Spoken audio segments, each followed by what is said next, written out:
I'd like to call to order the Planning Commission meeting of October 5th, 2023. Can we have a roll call, please? Yes, sir. Vice Chair Harrison, Here. Secretary Brubaker, Here. Commissioner Loy, Here. and Chair Tucker and Commissioner Argawal are absent today. Okay. The next item is the approval of the minutes. Does anybody have any comments on the minutes? Or if not, can we go ahead and approve them? So moved. Second. Okay, it's been moved and seconded to approve the minutes. Do we take a roll call? Can I just say, is there any objection? You can collectively say aye. I approve. Aye. Aye. Harry, please. Okay, public consent calendar. I don't believe we have any consent calendar items. So then Brown Act Public Forum, is there anyone wishing to address the Planning Commission on an item that is not on the agenda? Seeing no one, we will move on to the next item. Vice Chair, if I could, we do have a pair of speakers or potentially participants online, and I'd like to go ahead and let those participants know that if at this time you would like to speak on any non-agendized item, please raise your hand, and we will call upon you. So we'll just allow a few more seconds there, and I think we're good. Okay, then we'll go on to the new items. Item 1 is PLN 23-284, I think, cannabis ordinance amendments. Do we need it's a public hearing to consider zoning text amendments to the city's cannabis ordinance to implement a cannabis equity program by adding new licenses and updating various definitions and clarifying requirements. Okay, we have, I guess, the staff report was from Director Valesco. Yes, good evening, commissioners, members of the public. With me this evening, online through Zoom, we have Kyle Tankard of SEI Consulting, who will be doing the presentation, and then we'll be happy to answer any questions after that. All right, thank you, Lena, and good evening, members of the commission. Kyle Tankard, Senior Consultant and Cannabis Policy Leader with SEI Consulting Group. So over the past year, our firm, in collaboration with city staff and the Economic Development Commission, have been working towards implementing the city's cannabis equity program.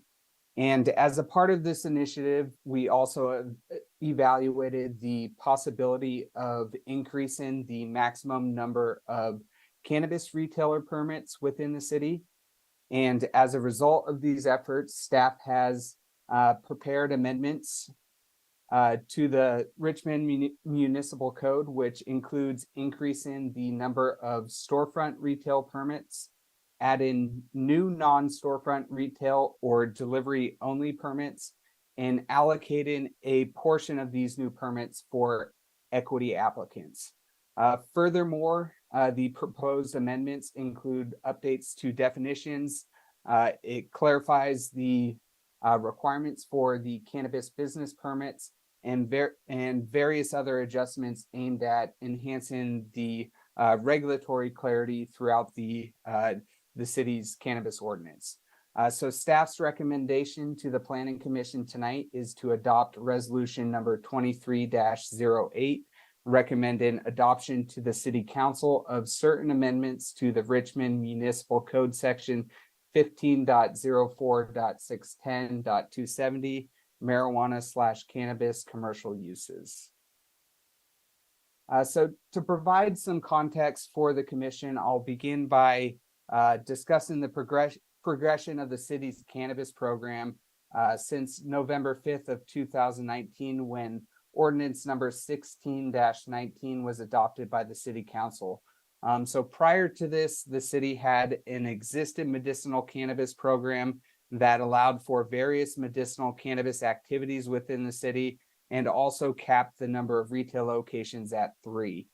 The introduced ordinance broadened the scope to allow for adult use cannabis activities within the city, and also proposed increasing the retail establishments to a total number of 5 by adding 2 new non-storefront delivery-only permits. However, before adopting the ordinance, the city council opted to exclude these 2 permits, and instead, the council instructed the city's team to develop a cannabis equity program, which would give priority to equity applicants when issuing any new retail licenses in the city, whether it be storefront or non-storefront. Then on December 7th of 2021, the city of Richmond adopted their cannabis equity program to support equitable opportunities in the local cannabis industry by making cannabis business ownership and employment opportunities more accessible to individuals that have been impacted by prior criminalization and enforcement of cannabis in the city. And then lastly, on December 20th of 2022, the city's attorney's office and staff brought an item to the city council seeking direction on a former cannabis dispensary license holder's request to amend the city's cannabis ordinance to allow for issuance of an additional retail permit within the city. At that meeting, the council passed a motion directing staff to work with the Economic Development Commission to research further increasing the number of cannabis retail locations within the city and report back with options. So having received this directive from council, we collaborated very closely with staff to research the feasibility as well as the implications of increasing the number of cannabis retail locations in the city. In general, it's pretty difficult to determine an exact number of cannabis retail locations that a jurisdiction can support, because it depends on a variety of factors that can vary significantly between different jurisdictions. And really, there is no one size fits all metric for determining the number of the optimal number of cannabis locations in the city that they can support. So nevertheless, we examined the following 3 potential metrics as a preliminary reference point.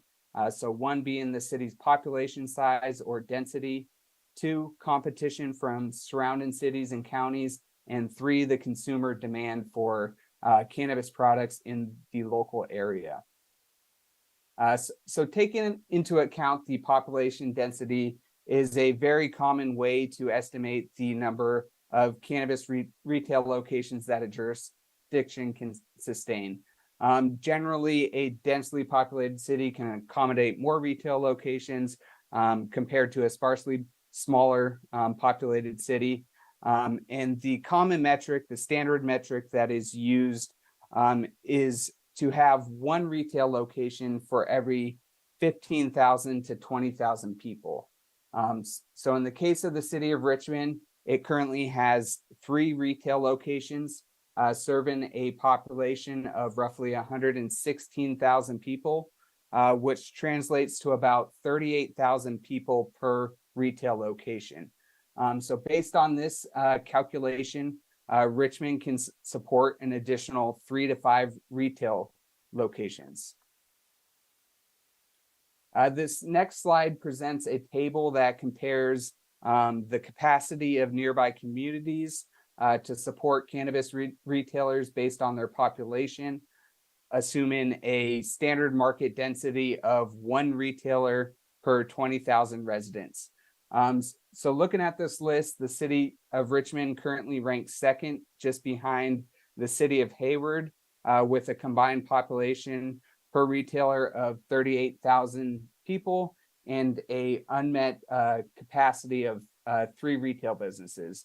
Alameda, Concord, and Martinez, those cities align very closely with that standard metric, while Oakland, El Cerrito, and the remaining cities on this list all exceed that standard market density calculation. So really, this comparison provides valuable insights into the cannabis retail landscape in nearby communities, and also shows ways that the city could potentially expand its retail cannabis sector.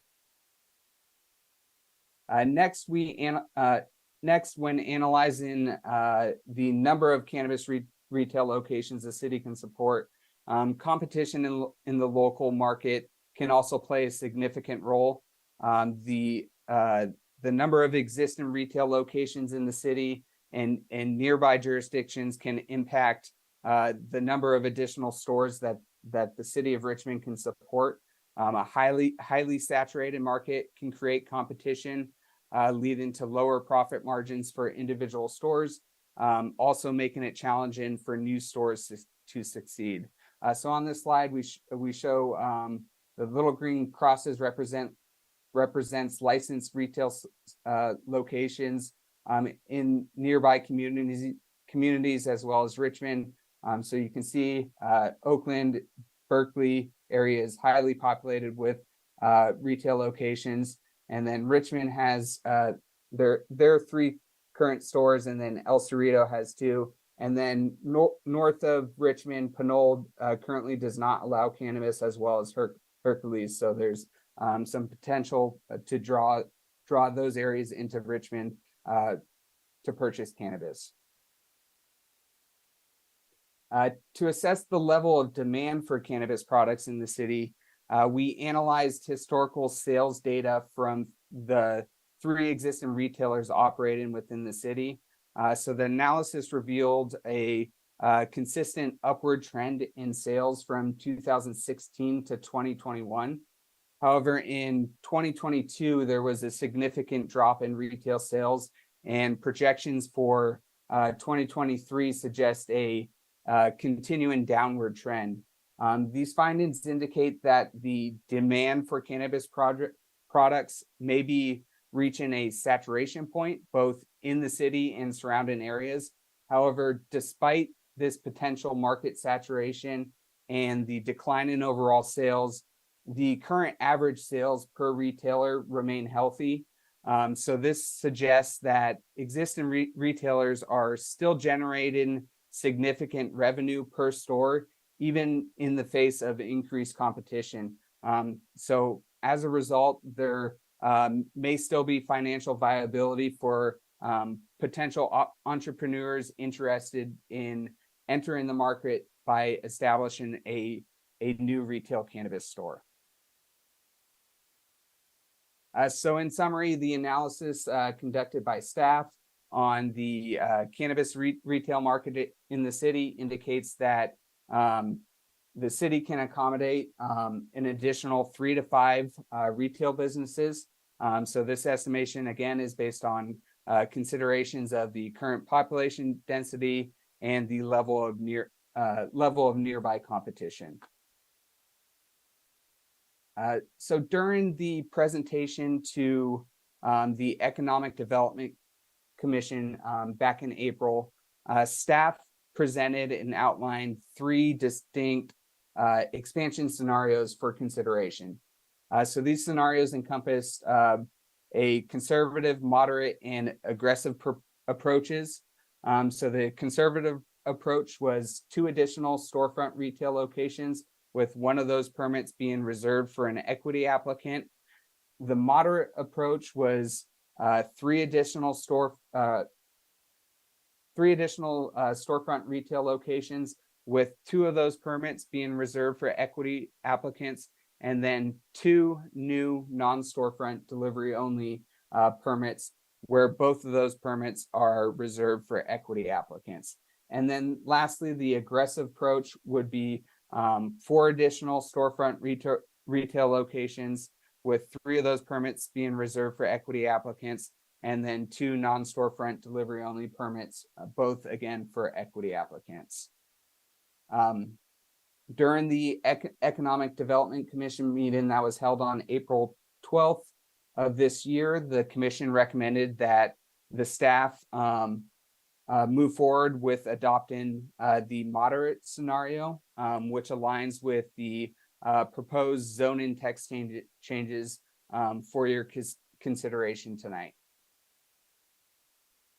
In addition to the amendments pertaining to the increase in the number of retail locations, staff is also proposing additional amendments, which would include updated definitions, improved clarity in the cannabis business permit issuance and renewal process, a more streamlined criteria for the denial, revocation, suspension, and renewal of cannabis business permits. And then throughout the ordinance, enhanced enforcement and compliance measures. So in accordance with the Richmond Municipal Code, any amendment to the zoning code requires the city council to make certain findings as specified in section 15.04.814.050. These identical findings must be made by the Planning Commission in making its recommendation to the city council. And the resolution included as attachment 1 offers the necessary findings along with the supporting factual statements for the Planning Commission.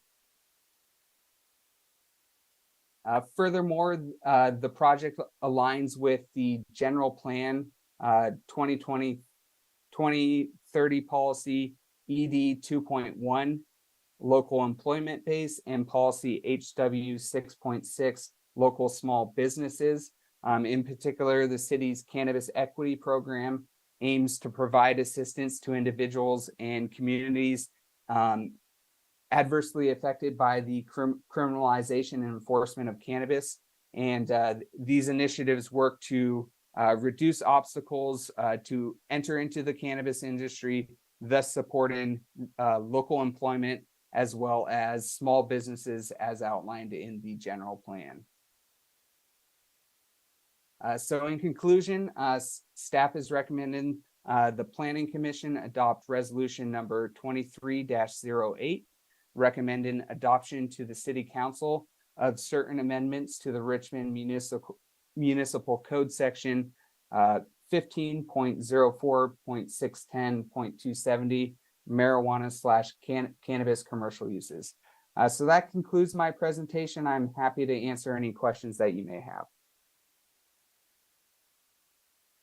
Thank you for the presentation. Before we open to public questions and comments, are there any questions or comments from commissioners? I guess I do have questions. So let's see. I'm wondering if there's a way to determine, or if there's been any research done on whether there's downsides to additional cannabis locations in a community. Is there any data that shows that there's a, increased number of police call-ups or increase in mental health services or, harm to surrounding businesses at all? I guess I'm just wondering what would be the downside. We've heard the economic argument here, but not the kind of quality of life discussion yet.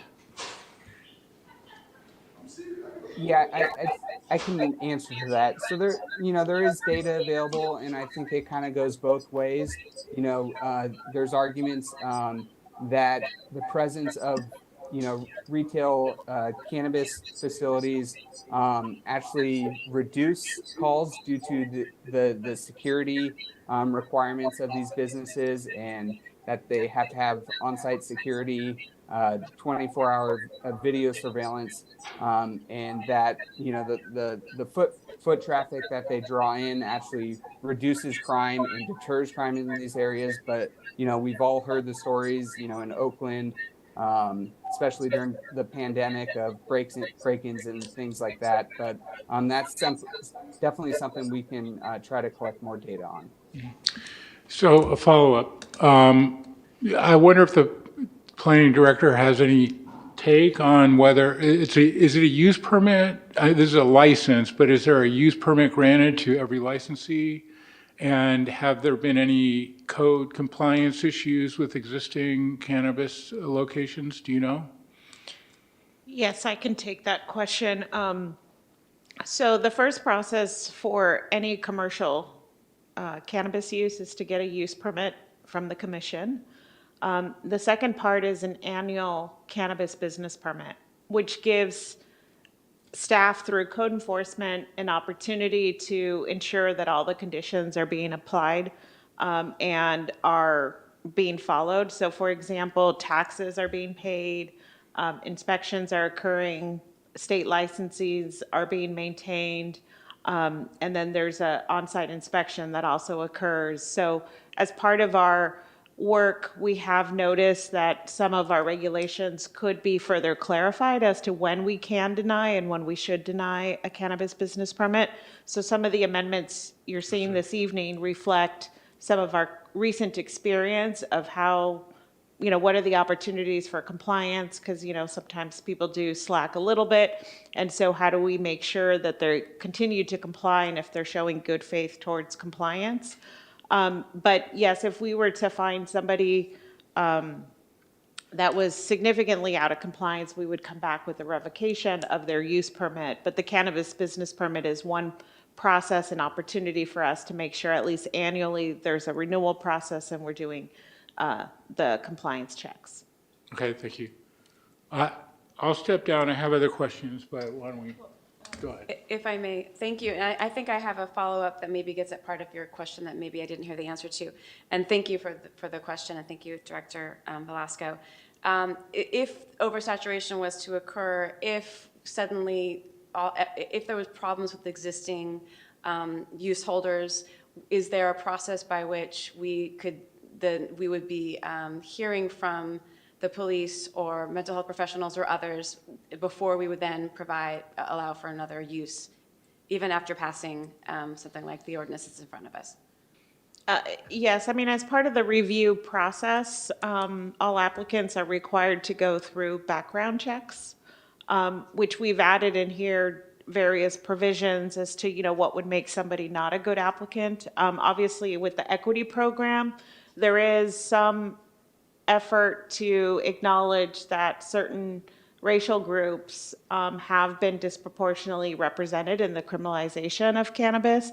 And so we are doing specific outreach to enable them a path forward to get into this type of industry. So there will be some, but again, we're not looking for folks or we're trying to avoid bringing folks that have maybe crimes with gun violence or other violent criminal activities that you wouldn't want to be operating a business. So I think, but there is some attempt to review by all the departments, police included, and certainly they review the security plans that are proposed. And then there's also a neighborhood compliance plan so that they're also engaging the neighborhood council. So specific areas may have different concerns. And so it's another opportunity. So before it comes to the commission, that neighborhood councils have been consulted in the process and, they're considering other concerns that they may have. Thank you. And if I can, a brief follow-up. Thank you. And I wish I had started with, it's exciting to see the equity element to this. And I really appreciate that. And I now lament that I didn't start with that because we immediately went to kind of the negative potentialities that further criminalize, et cetera. So I was more thinking that we just don't have data because some of this is so new, and that it's more about a failure of our mental health system and many other systems. And I just want to make sure that we have a way to check in if things aren't going well. And it sounds like we absolutely do. But again, I'm really happy to see that we now have a process to support those who have been impacted by the criminalization of cannabis in the past. So thank you very much to the staff and everyone who has worked on this to make it happen, and the community who asked for it. Thank you. Okay, if there are no other questions from the commission at this time? I do have a couple then other let's- questions. I'm wondering if you have any I questions. don't. Okay. You guys are always a good question. Just another kind of category of questions, which was you led straight into, which is the equity issue. So I'm wondering if there's any examples in Richmond of other equity-based license processes, or would this be the first?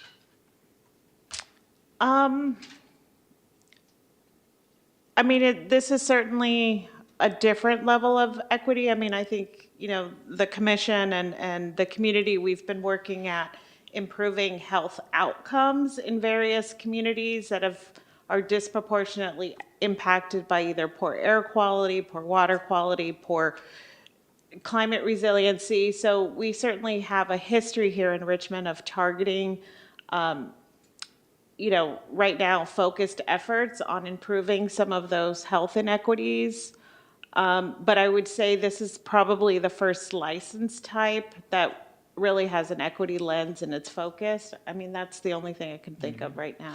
Because, just to think this out, it seems that in a way, it's a privilege, it's a money-making retail operation that's awarded, there's a limited number of licenses awarded. So this, in a way, is a real benefit to the awardee. And I'm just trying to think if there's any similar example of this, the city holding and granting licenses for something that is a benefit to the awardee.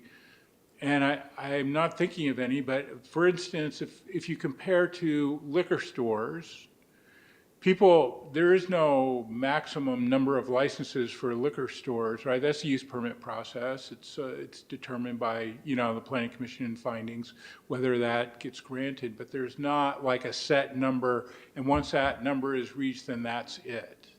Is that correct, or is there some limit? With a small exception that those ABC licenses per tract have a maximum number under ABC that once you hit that number, they're considered over-concentrated. However, even though they're over-concentrated, you can, as the Planning Commission, adopt findings of public convenience and necessity. So you can't exceed the Correct. number from ABC, but there is a number from ABC, Correct. right? So liquor stores are an interesting example, and I don't think that there's any kind of equity lens put on that, is there? And so, it's interesting. It's just interesting to me that this is a new process. I'd like to hear a little bit more about how the equity decision is getting made on the applicants, who will be that decision maker, for example. So I'll just wait and hold until the follow-up discussion.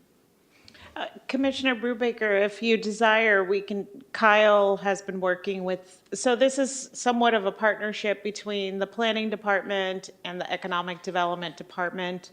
Obviously, there's a business opportunity here for some of our residents, and so Kyle from SEI Consulting supported the Economic Development Commission or department in the development of the cannabis equity program, so he can highlight some of our goals here. And I will share too that the city was successful in getting a grant from COBIZ California to help actually provide some funding that would help applicants, one, prepare their applications, purchase equipment to support their business. So there is a good opportunity as well here, but we're trying to open the licensing with the application process. So. And before we hear from Kyle, to piggyback off on what you just shared with us and to add to your question, I'd love to hear a little bit more about regional and state mechanisms that have been developed to support those who have been impacted by the criminalization of cannabis, so that as they are learning how to become an entrepreneur that we recognize that's legal, and that they are set up for success as opposed to failure. And so it sounds like COBIZ has that, et cetera. I'd love to hear if there's anything else that we are able to tap into, and I bet Kyle knows about that. So thank you. Yeah, it'll be between both of us. So Kyle, maybe you could talk a little bit about the Cannabis Equity Program and the selection Sure. process. Yes. So essentially, in order to qualify for the equity program, the city council adopted a cannabis equity program manual that essentially establishes the eligibility criteria. In order to be accepted into the program, applicants must meet a low income requirement. They must have current or past residency in the city of Richmond. and then have either a prior cannabis-related conviction or have a relative or family member that has been previously convicted. And so if they meet those qualifications, they get accepted into the city's cannabis equity program. And at that point, the city has hired another firm to develop a robust technical assistance program. So essentially all applicants will be enrolled in this program, and it's essentially a curriculum that has been developed to teach individuals how to run a business, how to market their business, to teach them about the cannabis regulations and get them set up and prepared to open a business. So once applicants fulfill that curriculum and finish their courses, a portion of the grant funding that the city received will be allocated for direct grants to applicants. And as Lena mentioned, those grants can be awarded to applicants to help them prepare their applications, to pay for the fees associated with processing the applications, and also provide financial assistance for opening up their business. In terms of the retail application process, because the number of permits available are limited, the city will be developing some form of a merit-based application process where that process will open. Qualified equity applicants can apply to that through that process, and then through that merit-based process, the top applicants will be selected and preliminarily awarded cannabis business permits. Those applicants that are awarded those permits will then need to go through the CUP process, select a location, and build out their facility prior to opening business. Quick follow-up. Sorry to interrupt. The merit-based application process, is that done by city planning or Economic Development Commission? Who takes that on? So that will probably be a combination of both departments. Yeah, because so I think the way the ordinance is written, it says the director, so it'll run through community development as the input process, but because the Economic Development Commission, or I keep calling it commission, but the department will run the grant, the equity grant, and they're the ones that need to review and make sure that they qualify under the criteria that's established under that program. So it'll certainly, many departments will be reviewing components of the applications and do scoring. So we expect it'll be a bit of an interdepartmental team. And then Planning Commission will see the application when it gets as far as an actual location, use permit application, Planning Commission reviews and approves in that That's case. correct. I have a question that sort of came out of this discussion. The way the ordinance is structured, there will be one or two more for just standard business application. I can't remember if it was one or two. One, I think. One. And then there are two available for the equity program. Should, if you end up getting three applications under the equity program, can you use the other one for an equity business as opposed to a standard commercial business? I don't think we would be limited by that. They would just have to follow the competitive process that is laid out separately. So we'll take a pool of the equity applicants first, review those, recommend which groups or which people we want for the two, but separately, that other license will go through its own competitive process. So anybody not selected in the equity program could, but that may determine that they don't want to pursue the license. If they may not be able to pursue the license if they don't get the benefits from The these various assistance, grants. correct. Okay. Well, do we know if any of the existing cannabis retailers might fit the profile of an equity applicant? Well, this would be new licenses, so anybody, assuming they did, they would be eligible for maybe some of the benefits in the grant, such as expansion funds or, new equipment. And we have reached out to existing businesses to understand, because one of the things in the grant too is workforce development. Not everybody wants to be a business owner, not everybody wants to be an entrepreneur, but it doesn't mean that we can't create pathways to living wage jobs within the industry. So that will be one eligibility too, that there may be residents that qualify and want to participate in the program more from a workforce development training standpoint. And then, but yes, we've reached out to them, but the new licenses that we're talking about would be covered under a new program for new licensees. The three would be allowed to remain, the three existing. Okay, thank you. Okay, any other questions from the commissioners? If not, then why don't I open it up to any public questions and comments? We have some of those, Hector? It doesn't look like we have any hands raised, but at this time, if anybody joining us through Zoom would like to make a public comment, please go ahead and use the raise hand feature on your Zoom app, and we'll go ahead and acknowledge you.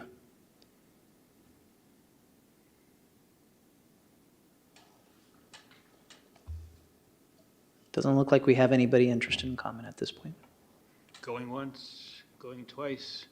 All right, then I will close the public comment section, and I guess at this point I can go ahead and close this public hearing that I opened previously. I guess we're ready for any further discussion, and Just clarification, do we need to vote to On closing close it? the public hearing? Or the comment? No, okay. No. you've done that sometimes, but places I've been, they don't. All right, so do we have any discussion, or are we ready to hear the motion? I guess this is also a question, but it could be posed as kind of a general question and not as specific as maybe I thought about it, and it just occurred to me. In reading, I think it's the denial of cannabis permit section. It was read on page 17 of the exhibit, and I think that's page 28 of the larger agenda item. There is in there, let's see, there's a filing a request within 5 days, and that, so that if you're denied, you have 5 days to file a request to be heard, and then there's a 10-day period by which I think the director or someone has to meet with them. And it's flipping equity a little bit, but is that the standard? Is that rushing things too much? Will the staff have enough time to have the meeting? Is 5 days too fast for the community? I guess I'm wondering from maybe Kyle again, or it's probably just for Director Velasco, anything like that that's in the red line and the ordinance, I'm assuming is kind of like best practices of this emerging work. If that's the case, that's great. I just would hate to agree to something that doesn't feel possible for the staff or for a potential applicant. Well, I mean, we certainly don't want to keep people wondering if I need to close or if I need to open. And so I think part of the turnaround times proposed are intended to reflect that we understand things will need to be appealed. But certainly I think the parties can agree that, we need additional time to resolve or work through issues, but it does at least give us a time clock, one, to file an appeal, and then, 10 days to respond so that to actually schedule a meeting. So I think we can meet it, and if not, we'll be coming back to you all with some amendments.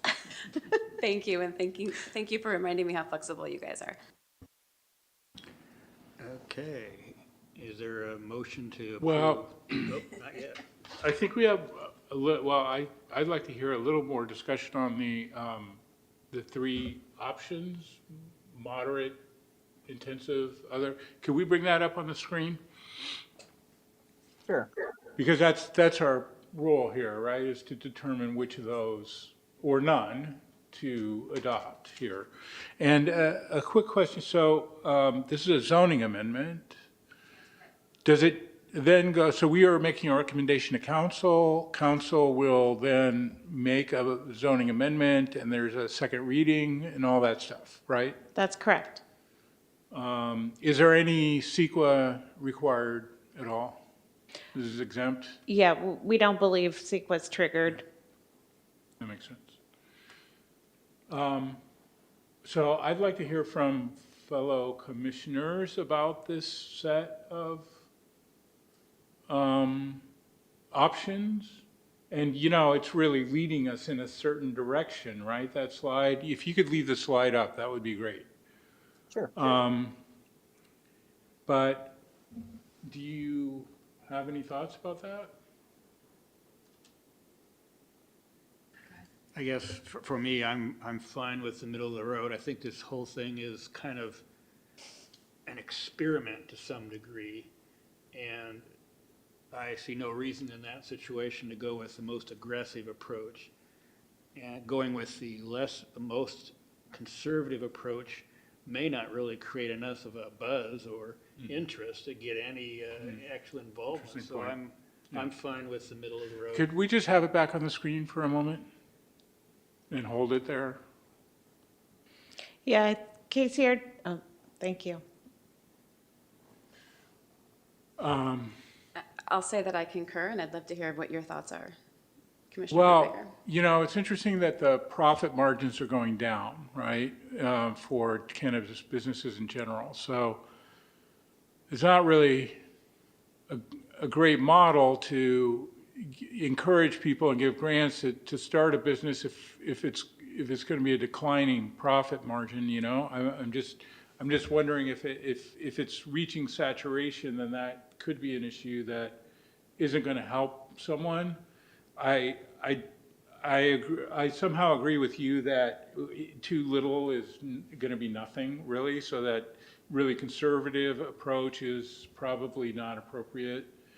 But we're talking about 5 additional locations in Richmond. There's 3 currently, so it's more than doubling the number of locations in Richmond. Yeah. And I'm following your thinking, and I concur that if what we were doing tonight was saying, and there shall be 5 immediately, that would feel too much. But I think what we're doing is that we're allowing for the potential for 5. And in some ways, the market will help us decide that. If things really plummet, it's not going to look like a good idea. And there won't be as much funding. But I like the idea of the middle ground for the reasons we've already discussed, but also it gives people that could potentially get that grant the opportunity to get into the training, and the market can change in a couple of years. So I like the middle, but I understand the concern.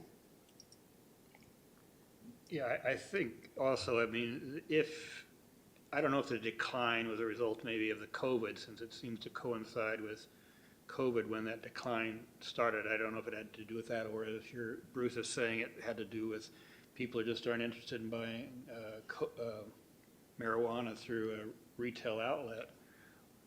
If it is declining, then we may see some of these existing ones go out of business as well. So, in which case, those who don't have a business plan would be kind of being a little unprepared in moving forward with this. I'm assuming either they would know enough to prepare a business plan, or staff would assist them in preparing a business plan if they don't have that expertise themselves to avoid the kind of situation you're concerned about.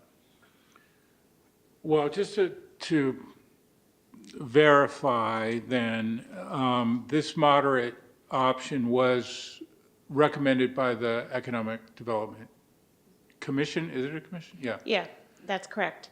And prior to that even, I mean, the whole effort is an initiative from council, right? So council is very much directing staff and basically to explore, and Economic Development and Planning Commission to explore this and come back. So I feel like there's a lot of momentum, a lot of strong feeling that this kind of program should happen. So that helps me make a decision. So I'm ready to vote. Okay, is there someone willing to make a motion? Then I'll speak at once. I will move that we, Adopt the resolution? adopt the let's see. Recommend adoption to City Council of the ordinance amendments, as well as the expansion option, the moderate expansion option that's been presented to us. Yeah, I was just going to quickly chime in. So the recommended action is actually to adopt resolution number 2308, recommending adoption. So there is a resolution before you tonight to recommend or to adopt. And I don't have that in front of me, so can I just, thank you. So I make a motion that we adopt Resolution 2308, recommending adoption to City Council of certain amendments to Richmond Municipal Code Section 1504, 610, 270, marijuana, cannabis, commercial uses, and to recommend the expansion option called moderate in the presentation. Okay. Is there a second? I'll second. Do we need a roll call vote on this, or just aye and nay? Vice Chair Harrison, I'm sorry, Yes. Commissioner Loy, Yes. and Secretary Baker. Yes. Motion carries. Thank you. Okay, now, the appeal process, I don't remember the language on that. If one of you could please advise the public of that. Yes, anybody wishing to appeal tonight's, actually, yeah, there's an adoption of It's the a resolution. recommendation this evening. So because the item's a recommendation to the city council, there's no appeal of this Okay, action. fantastic. The item will be considered by the city council at a future meeting. Good, and that's why it's not on the agenda. I should have figured that out. Okay, we have no further new business or any old business, so now it's commission business. Staff report or commissioner reports? Is there anything from staff? I will just report to the commission. It's good to see you all in person. It has been a I while. think, yes, we spent several years on Zoom. But just did want to report back that, we have communicated with the mayor's office regarding appointments, and they anticipate some will be coming shortly before the end of the year. Thank you so much. And if I had a report, I would have said something along those lines. But maybe, Director Velasco, if you could remind the public, for all the people that are listening, how to apply to this illustrative body. Illustrative? Nope, I said it wrong. Never mind. Illustrious. Nope. Definitely illustrious. Yes, members of the public having interest in serving Richmond on the Planning Commission, they can go to the city clerk's webpage, and you can click on the button that says apply to be on a commission or board, and then you can just note that the Planning Commission is one. All applications received by the city clerk's office are then forwarded to the mayor's office for consideration and recommendation to the city council. Okay, if there's no further communication, then I don't have any. I guess, Yes, I also have one more thing to share that I know Lena was really excited. All of us were really excited this week. I'm happy to report that our housing element for the sixth cycle was submitted to HCD and certified this week Oh, on wow. Tuesday. It's a Fantastic. huge accomplishment. I think 2 years in the making. We adopted the housing element January 24th, I believe, of this year. And we spent a number of months working with HCD to address comments that they've had. So we finally reached the finish line, and now it's on to implementation. So just definitely trying to take a victory lap on that. yeah. that Congratulations to was staff. A lot of hard Yeah. work. That's great. Yeah. Okay, I think then if there's no objection, I'll go ahead and adjourn the meeting and we'll see you again next time. Sounds great. Thank you.